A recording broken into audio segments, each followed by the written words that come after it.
ചെമ്മീൻ ചോറാണ് ഉണ്ടാക്കുന്നത്. ഇത് 800 ഗ്രാം ചെമ്മീനുണ്ട്. അത് കഴുകി വൃത്തിയാക്കി വന്നപ്പോൾ 1/2 കിലോ ഉണ്ട്. അതിലേക്ക് 1/2 സ്പൂൺ മഞ്ഞൾപ്പൊടി, 1 ടീസ്പൂൺ കുരുമുളക് പൊടി,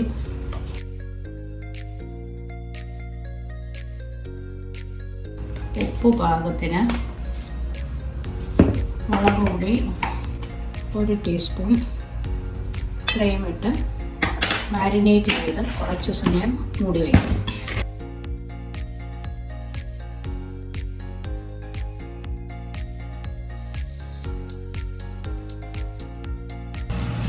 ഒരു പാൻ അടുപ്പിൽ വെച്ച്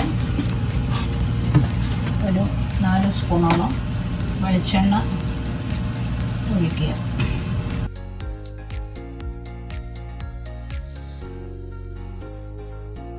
ഇതിൽ മാരിനേറ്റ് ചെയ്ത ചെമ്മീനിട്ട് വറുത്തെടുക്കുക.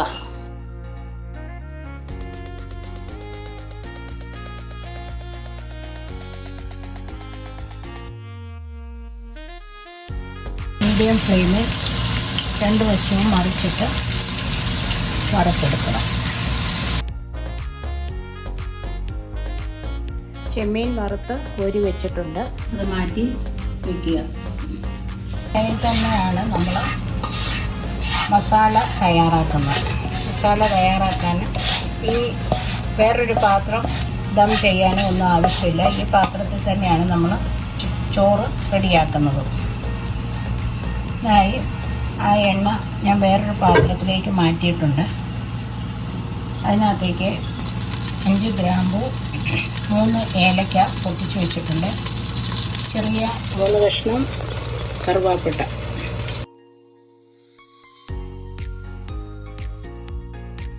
മീഡിയം ഫ്ലെയിമിൽ വേണം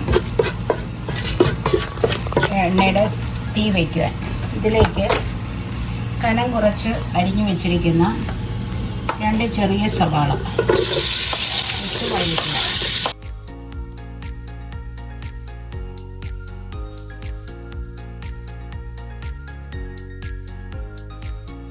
ഒരു 4 പച്ചമുളക് ഇടുക.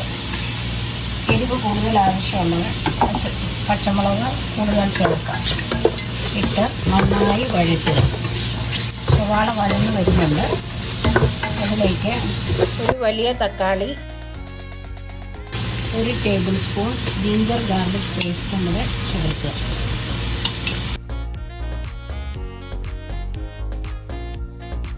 ഫ്ലെയിം കുറച്ച് വേണം വയ്ക്കുവാൻ, അല്ലെങ്കിൽ വറുത്ത എണ്ണ ആയതുകൊണ്ട് കരിയാൻ സാധ്യതയുണ്ട്.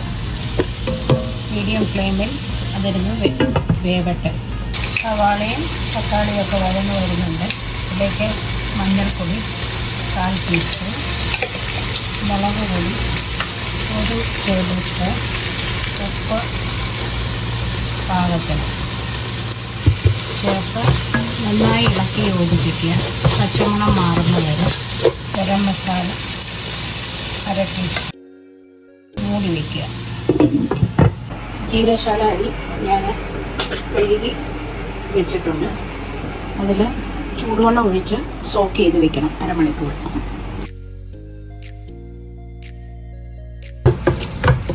ഇതെല്ലാം വഴന്ന് വന്നിട്ടുണ്ട് നന്നായിട്ട്. അരിഞ്ഞ് വെച്ചേക്കുന്നത് കൂടി ചേർത്ത് നോക്കുക. നന്നായി വഴന്നിട്ടുണ്ട്. ഓഫാക്കി മൂടി വയ്ക്കാം.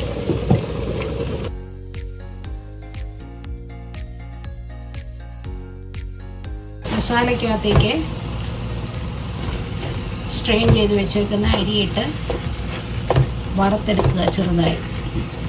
അതിലേക്ക് 1.5 കപ്പ് അരിയായിരുന്നു എടുത്തത്. അതുകൊണ്ട് 2.5 കപ്പ് വെള്ളം ഒഴിച്ച് ലോ ഫ്ലെയിമിൽ അടച്ചു വെച്ച് വേവിക്കുക. അതിലേക്ക് 1 കപ്പ് ചിരകിയ തേങ്ങ ഇട്ട് ഇളക്കുക. തേങ്ങ ചേർക്കുന്നത് റൈസ് ഒന്നുകൂടി ടേസ്റ്റ് ആക്കും. റെഡിയായിട്ടുണ്ട്. ഇതിലേക്ക് കുറച്ച് മല്ലിയിലയും കൂടി ഇടുക. ഇട്ടിട്ട് വറുത്ത് വെച്ചിരിക്കുന്ന ചെമ്മീൻ അതിൻ്റെ മുകളിൽ ഇടുക.